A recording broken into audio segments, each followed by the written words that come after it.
Ambasadorka svita sem postala zato, ker so vztrajni sodelavci svita tako vztrajno pošiljali vabilo v program Svit, katerega sem se kar rahlo otepala, vendar, ko sem dobila izvid, je bil ta pozitiven.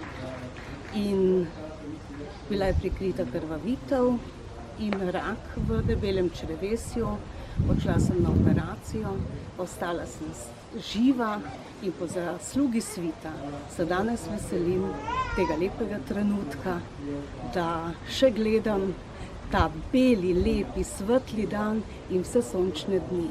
In s hvaležnostjo sem se odločila, da bom osveščala in ozaveščala in svojo pripovedjo marsikomu mogoče tudi rešila življenje.